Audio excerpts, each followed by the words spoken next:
Assalamu alaikum and welcome to episode 14 of Ottoman Empire series on AI Deen Vision, where we explore the rich tapestry of Islamic history through an educational lens. Today we're diving into a watershed period in Ottoman history, the beginning of what historians often call the decline period. By the late 16th century, the Ottoman Empire had reached its territorial zenith, stretching across 3 continents from the gates of Vienna to the Persian Gulf, from Crimea to North Africa. For nearly 3 centuries, the House of Osman had produced a remarkable succession of capable sultans who expanded the empire's borders and enhanced its prosperity. But the period we'll examine today marks a crucial turning point.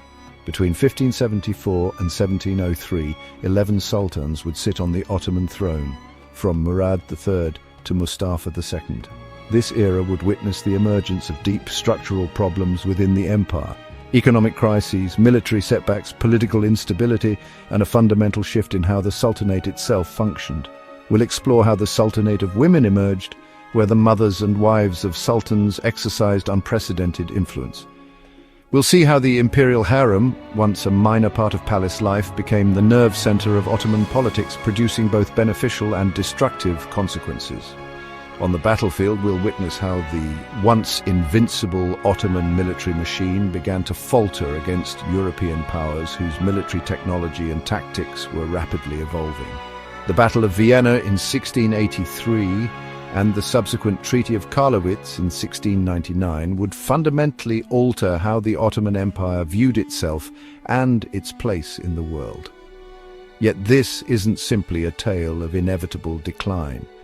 We'll also examine impressive reform efforts and the remarkable resilience of an empire that, despite these mounting challenges, would endure for another 2 centuries. The Köprülü viziers would temporarily halt many destructive trends through their ambitious reforms, so join us as we explore this pivotal period in Islamic history through the lives and reigns of these 11 sultans who presided over an empire in transformation. This is The Decline Begins, the struggles of the 17th century Ottoman sultans.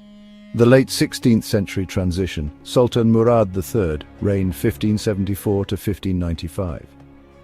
Our journey begins with Sultan Murad III, who ascended to the throne in 1574 following the death of his father Selim II.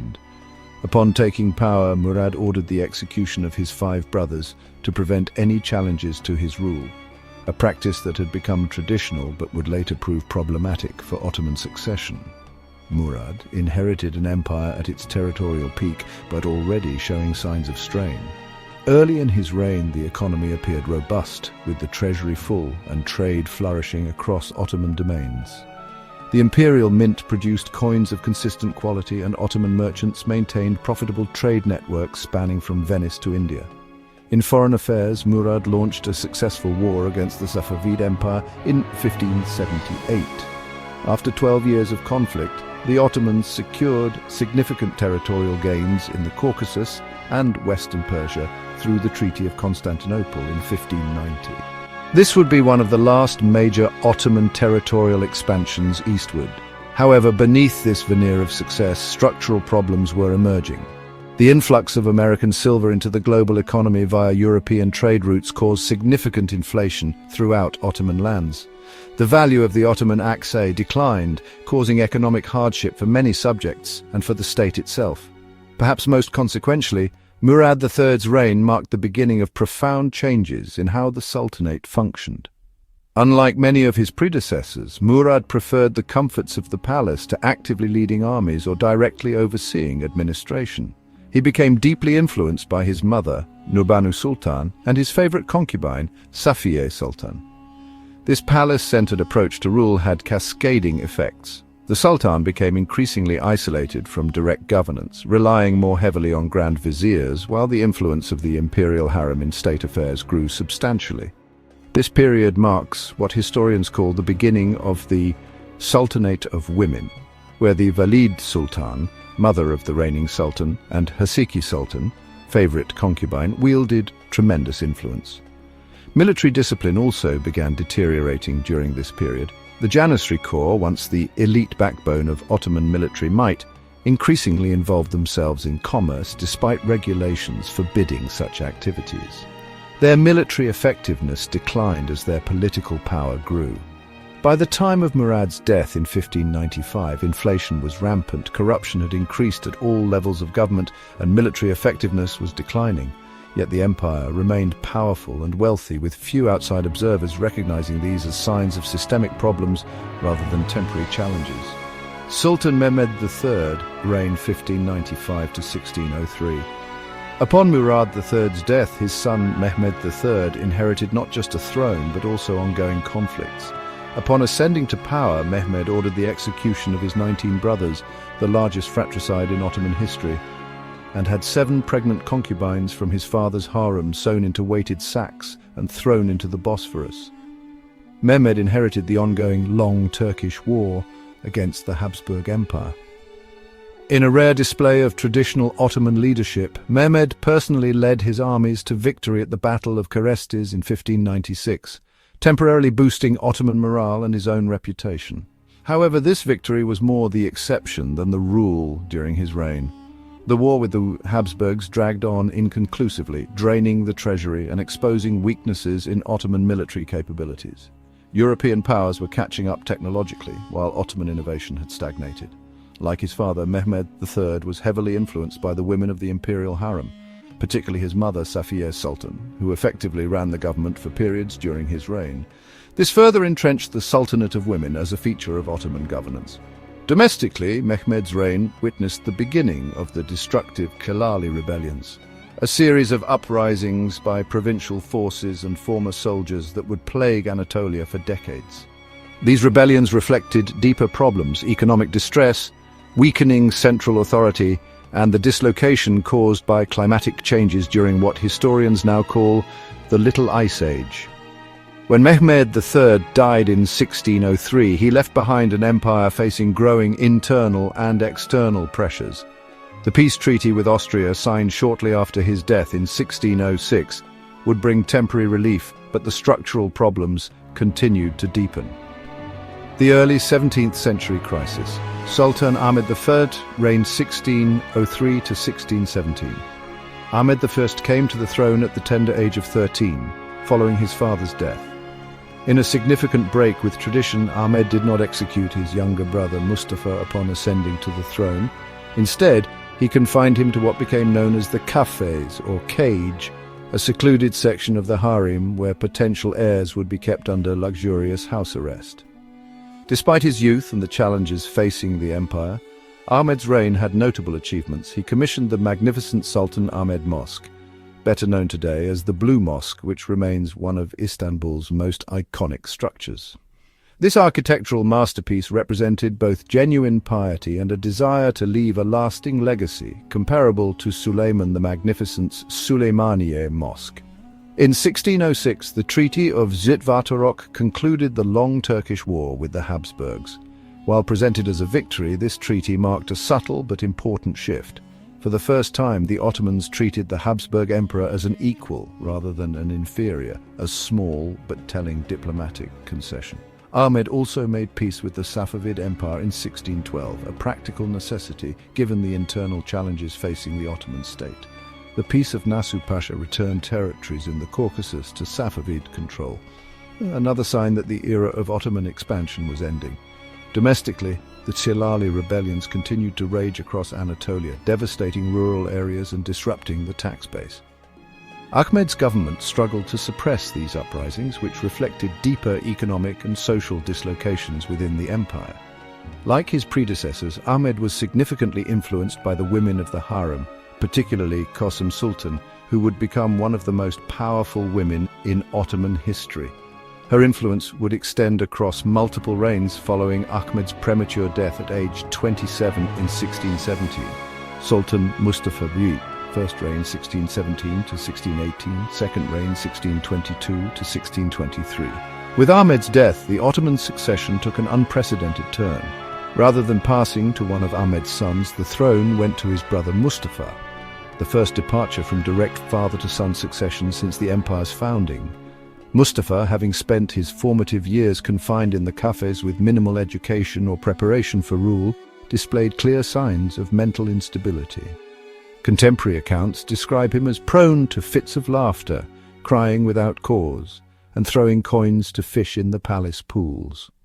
After just 3 months, a coalition of officials and military leaders deposed Mustafa in favor of Ahmed's young son Osman.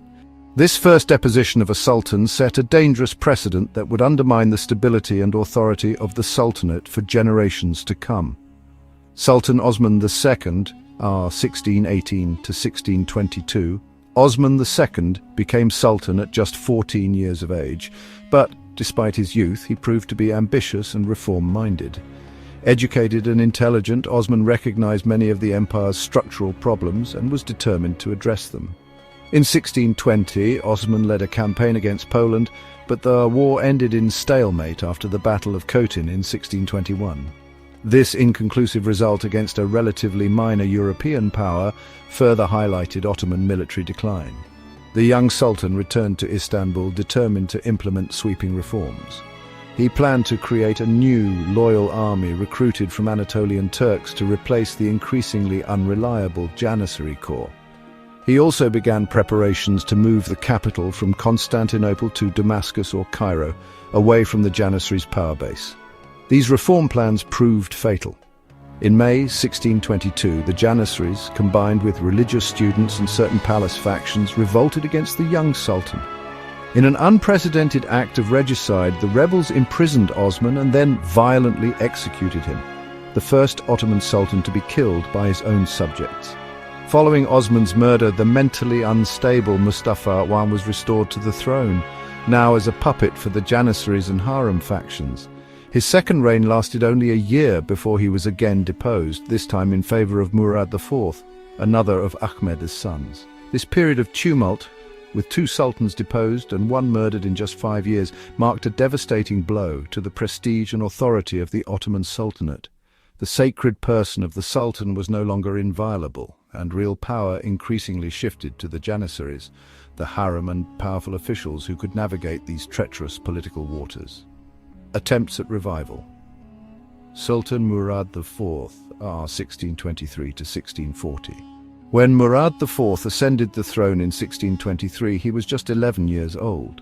For the first years of his reign, his mother Kosum Sultan served as regent, while the empire continued to face rebellions, military defeats, and economic crisis. The Safavid Empire under Shah Abbas I took advantage of Ottoman weakness to recapture Baghdad in 1624.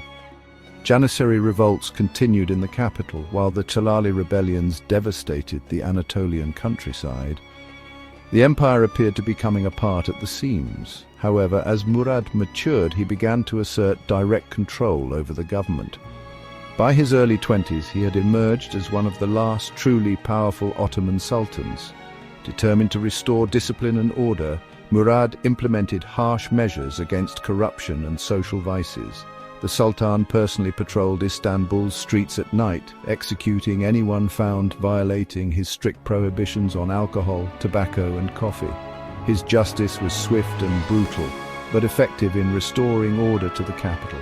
Estimates suggest Murad personally ordered over 20,000 executions during his reign, many carried out by his own hand. Militarily, Murad revived the tradition of sultan-led campaigns. In 1635, he personally led the army to recapture Yerevan from the Safavids. His crowning achievement came in 1638 when he reconquered Baghdad, an important symbolic and strategic victory. The Treaty of Zuhab with Persia in 1639 established a border between the Ottoman and Safavid empires that would largely remain unchanged until World War I. Murad's harsh but effective governance temporarily reversed several negative trends. The treasury was replenished, corruption reduced, and military discipline restored. The Janissaries were kept in check, and the authority of the Sultanate was at least partially rehabilitated. However, Murad's promising reign was cut short when he died in 1640 at just 27 years of age, likely from cirrhosis despite his public prohibition on alcohol. With his death, the empire lost its last sultan who combined traditional military leadership with effective governance. Sultan Ibrahim, reigned 1640 to 1648. Ibrahim, Murad IV's brother, had spent his entire life in the cafes, constantly fearing execution. When messengers came to inform him of his brother's death and his own succession, Ibrahim reportedly refused to believe them. suspecting a trap to lure him to his death. The years of confinement and fear had taken their toll. Ibrahim displayed clear signs of mental instability, earning him the nickname Ibrahim the Mad. Historical accounts describe bizarre behavior, including ordering his entire harem drowned when he heard rumors of infidelity and having the Grand Vizier's daughter brought to his harem against her and her father's wishes. Ibrahim's reign saw extraordinary extravagance. He had a fascination with fur and reportedly had his chambers, walls, and furniture lined with the most expensive sable pelts. This lavish spending quickly depleted the treasury that Murad IV had worked so hard to restore. Despite his personal limitations, Ibrahim's reign saw the beginning of the conquest of Crete from Venice in 1645, though this would ultimately prove to be a costly 24-year war that drained Ottoman resources. By 1648, a coalition of officials, religious authorities, and janissaries had had enough. The Grand Mufti issued a fatwa authorizing Ibrahim's deposition on grounds of mental instability and misrule. Ibrahim was imprisoned and then, fearing he might be restored, executed by strangulation, another shocking regicide that further undermined Ottoman legitimacy. Ibrahim's 6-year-old son, Mehmed IV, was placed on the throne, ushering in a new phase of Ottoman governance where power would rest not with the Sultan but with powerful viziers and the women of the imperial harem. The era of the Koprulu Grand Viziers, Sultan Mehmed IV, reigned 1648 to 1687. When Mehmed IV became Sultan at age 7, real power initially rested with his grandmother Kosem Sultan. However, a power struggle soon erupted between Kosem and Mehmed's mother Turhan Sultan. This conflict ended with Kosem's murder in 1651, allegedly strangled with a curtain cord by Turhan's supporters. The early years of Mehmed's reign were disastrous for the Ottoman Empire. Venice blockaded the Dardanelles in 1652, cutting off maritime access to Constantinople. The Cretan War continued to drain resources. Corruption and factionalism paralyzed the government, while the economy deteriorated further. The turning point came in 1656, when, with the empire on the brink of collapse, Turhan Sultan appointed the 80-year-old Koprulu Mehmed Pasha as Grand Vizier with unprecedented powers. In return for his acceptance, he demanded and received absolute authority to make appointments and carry out executions without interference, even from the Sultan or his mother. Koprulu Mehmed ruled with an iron fist, executing thousands of officials deemed corrupt or disloyal. He ruthlessly suppressed revolts, reformed tax collection, rebuilt the Ottoman fleet, and drove the Venetian navy from the Dardanelles. These harsh but effective measures helped stabilize the empire. When Koprulu Mehmed died in 1661, he was succeeded as Grand Vizier by his son Fazil Ahmed Pasha, who continued his father's reform policies. Under his administration, the Ottomans finally completed the conquest of Crete in 1669 and expanded into Polish Ukraine in 1672. Throughout this period, Sultan Mehmed IV showed little interest in governance, preferring hunting and pleasure to affairs of state. This earned him the nickname Avci, the Hunter. While his disengagement from politics allowed the capable Koprulu viziers to implement necessary reforms, it further diminished the Sultan's role as an active ruler. In 1683, under Grand Vizier Kara Mustafa Pasha, the Ottomans launched an ambitious siege of Vienna. This gamble ended in catastrophic defeat, triggering the formation of the Holy League, an alliance of Austria, Poland, Venice and Russia against the Ottoman Empire. The ensuing Great Turkish War saw the Ottomans suffer defeat after defeat. By 1687, with the empire losing multiple fronts and the army in retreat, Mehmed IV was deposed by disgruntled officials and janissaries. He spent the remaining 6 years of his life in comfortable confinement until his death in 1693. Sultan Suleiman II reigned 1687 to 1691.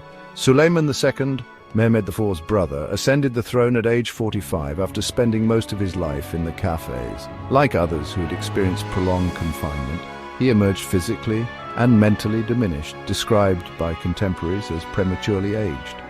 Suleiman inherited an empire in crisis. The war against the Holy League continued to go badly, with Hungary largely lost and Ottoman forces in retreat on multiple fronts. The Battle of Mohacs in 1687, ironically fought on the same field as the great Ottoman victory of 1526, resulted in a crushing defeat. In 1689, Suleiman appointed another member of the Koprulu family, Fazil Mustafa Pasha, as Grand Vizier. This appointment briefly reversed Ottoman fortunes. Fazil Mustafa recaptured Belgrade and stabilized several fronts, proving that with competent leadership, Ottoman forces could still be effective. Despite the ongoing war, Suleiman's reign saw attempts at internal reform. New taxes were introduced, administrative corruption was targeted, and efforts were made to modernize aspects of the military. However, these measures provided only limited relief given the scale of challenges facing the empire. Suleiman II died of natural causes in 1691 after just 4 years on the throne before the outcome of the Great Turkish War was determined. He was succeeded by his brother Ahmed II. Sultan Ahmed II reigned 1691 to 1695.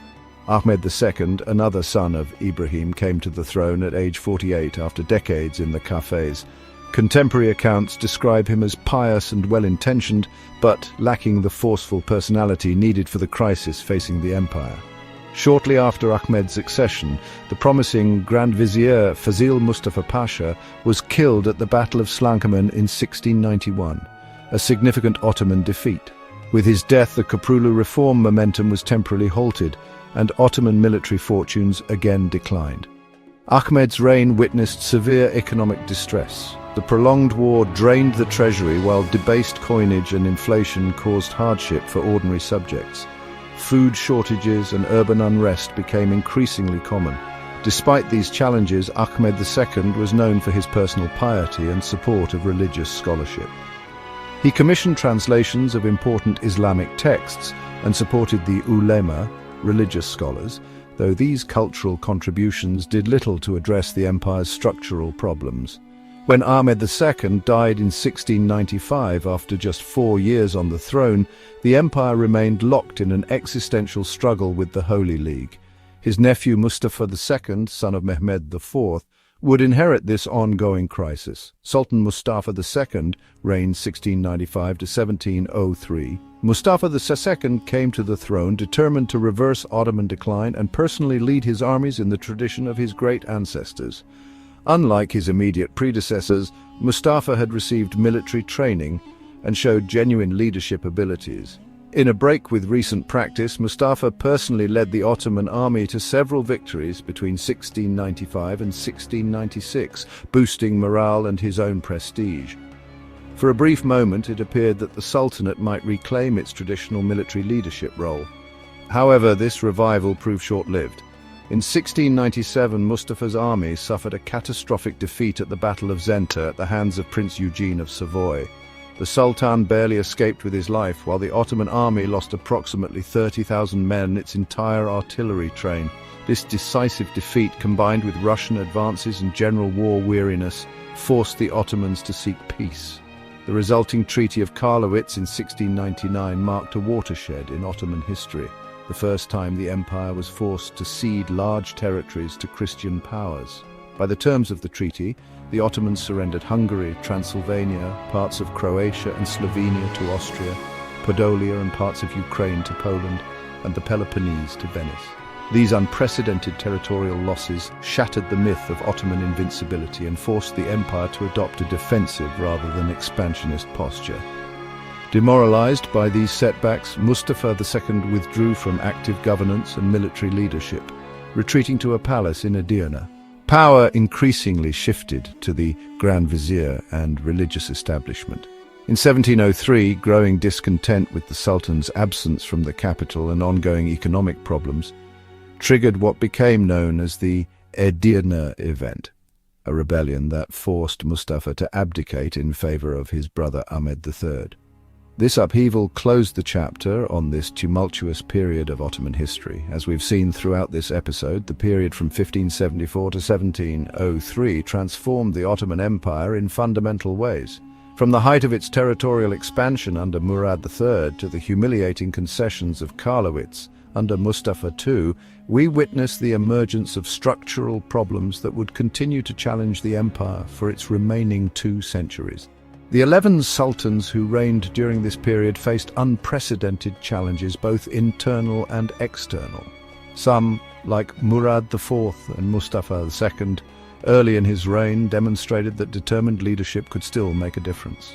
Others, damaged by confinement in the cafes or overwhelmed by circumstances, proved unable to stem the tide of decline. The emergence of the Sultanate of Women fundamentally altered Ottoman governance. Figures like Qasım Sultan and Turhan Sultan wielded power in ways that would have been unimaginable in earlier eras. While some of these women proved capable administrators, their prominence reflected a broader shift away from the traditional militaristic sultanate. The rise of the Köprülü family of Grand Viziers demonstrated that reform was possible and could temporarily reverse negative trends. Their firm governance provided a respite from decline, but ultimately couldn't address the empire's deeper structural problems. Militarily, this period witnessed the transformation of the Janissaries from elite fighting force to a politically powerful but militarily less effective institution. European powers, once technologically inferior to the Ottomans, now surpassed them in military innovation and organizational effectiveness. The Treaty of Karlowitz in 1699 marked a psychological turning point. For the first time, Ottoman elites had to confront the reality that their empire was no longer expanding but contracting. This would eventually prompt more systematic reform efforts in the 18th century. Yet, despite these challenges, it's important to remember that the Ottoman Empire remained one of the world's great powers. It would endure for another 2 centuries and continue to shape world history in profound ways. The resilience of the Ottoman institutions allowed the empire to adapt and survive long after many contemporary observers predicted its collapse. In our next episode, we'll explore how the empire responded to these challenges in the 18th century through the Tulip period and early reform efforts that attempted to modernize the Ottoman state while preserving its essential character. Thank you for joining us for this exploration of a critical period in Islamic history. If you enjoyed this episode, please like, subscribe, and share with others interested in the rich tapestry of our shared past. Until next time, Allah Hafiz.